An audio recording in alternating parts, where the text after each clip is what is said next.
So this is the 2002 perspective question of the DCG paper, higher level.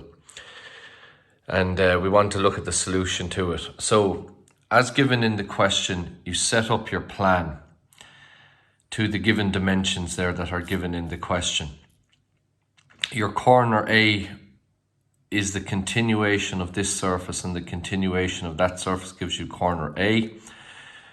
And we draw a line then, as indicated in the question, down here at an angle of 60 degrees to locate the spectator at this point here.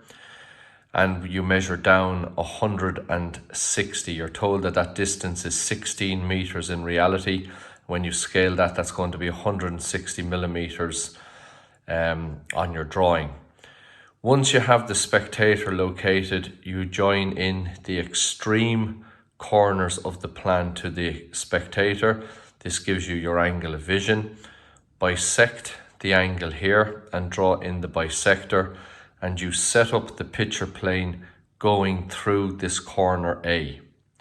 So the picture plane goes through that corner A there. The horizon line is again the distance between the horizon and the picture plane does not matter, just have it that it clears the spectator, and the distance between the horizon and the ground is given in the question. So once you have your picture plane set up and your horizon line set up and your ground line set up, the next thing then we want to do is we want to go and find the vanishing points. So to get the vanishing points, you go from your spectator parallel to these lines here. So parallel to the lines running in this direction, we draw a line from the spectator up to the picture plane. Where it intersects the picture plane, you drop that down at 90 degrees, and that will give you VP1. And then from the spectator parallel to the lines running in this direction, we draw a line from the spectator up to the picture plane. Where it cuts the picture plane, you drop that down to get VP2. So now we have our vanishing points found. We're now ready to start the drawing. So we focus in on this corner here, corner A, and we bring that down at 90 degrees to the picture plane, and that gives us this point here. Now again, there's no edge of the object on that point, but it is the starting point for our drawing. So the heights that we have here, and again they're indicated in the question, because this corner is on the picture plane, you can measure true heights along that. So we measure up 28, 32 and 10. That gives us a total height of 70 millimeters.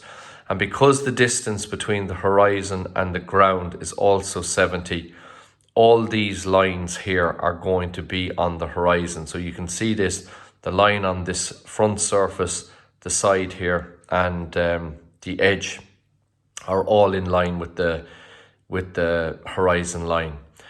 So as again, we mark up 28, 32 for a total of 60, and then finally 10 for a total of 70.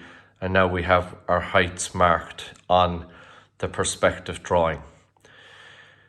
Once you have that done, you bring those back. Now this first height is going to give you the edge of the countertop here.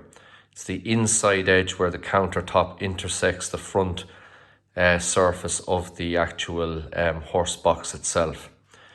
And when you measure up 32, that's going to give you this line here, this line between the canopy and the front surface here. So again, to find out where all these edges are, where you have each of these corners on the plan, line up each corner with the spectator, bring it in to the picture plane, and then stop it on the picture plane. So all of those corners go into the spectator, but when they come in contact with the picture plane, we bring them down into the perspective drawing. So if we were to look at these edges here, you have the extreme edge here that's coming from that corner, and when you bring that down, that's going to give you that edge there. And as this ground line here, this point here from the corner A continues over to VP1, that's going to give us this edge here. And we know then that the height of that then is 70 in total, so that gives us that line there. We bring in this corner into our spectator and drop it down, and that's going to give you that edge there. And you bring this corner into the spectator and drop it down, and that will give you that edge there. We have to be a little bit careful in obtaining this edge here, where the end of the actual horse box, because if we look at this, that area there is the countertop.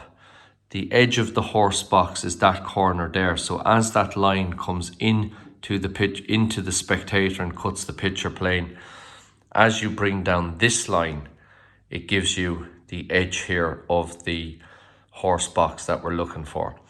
So once you have all your points brought in from the plan into the spectator and drop them down, the main bulk of the object here should be easy enough to obtain. So that brings us then to obtaining the auxiliary vanishing point. We are told that this surface here is rising up at an angle of 25 degrees, as is the canopy here coming down at the front. And the question asks us to establish an auxiliary vanishing point for lines rising at an angle of 25 degrees. So to do that, you can see here that off the line that I used to get VP1, I mark an angle of 25 degrees. I continue this line at an angle of 25 degrees out along here, and then where the original line to locate VP1 cuts the picture plane, this line comes off that at an angle of 90 degrees. And that line eventually intersects the line at 25 degrees, and this gives us a height. And that distance there is the height of the auxiliary vanishing point. So you take that height now on your compass, and above VP1, you mark that height, and now you have an auxiliary vanishing point for lines rising up at an angle of 25 degrees. If we look back at our perspective, we have that point there where the roof begins, and we have this point here where the roof begins. So those 2 points, as you can see there, go up and converge on the auxiliary vanishing point. And to get that point there, which all surfaces are meeting at, you bring that in to the spectator until it hits the picture plane, drop it down, and now that gives you that point you're looking for. And likewise, to get this point over here, you bring that in from your plan onto the picture plane, drop that down until it hits the line going up to the auxiliary vanishing point, and that gives us that edge there that we're looking for, or that point. Connect them together, and that's the roof done. In relation to the canopy here, right, it's the same idea again. We have this point here where the canopy begins, and we also have this center point which is coming from there. So we bring that down and drop that down, and that gives us that point on the canopy. Line those 2 points up, which are auxiliary vanishing point, and you extend them back down this way. The distance between here and here is 32. So if we measure up 16, that gives us the halfway point where the canopy is coming down. I bring that distance first of all towards VP2. I bring that onto VP2 until it hits this corner, and then I use VP1 to bring that corner out to give me that point on the canopy. As the line from the auxiliary vanishing point comes down and intersects here, that's the point we're looking for. And again, we bring that back then to VP2, and again it will meet this line again coming from the auxiliary vanishing point, and that then completes the perspective drawing. So have a go at completing that. Again, it's building up on your knowledge that we've dealt with in class over the last couple of weeks. The only new thing then is the auxiliary vanishing point. So again, very, very simple how to do it. We have our line, we have our angle specified at 25 degrees. So off the line that we use to get our vanishing point number 1, you bring a line off that at an angle of 25 degrees, bring that up here, and then you bring this line off at 90 degrees to establish your height.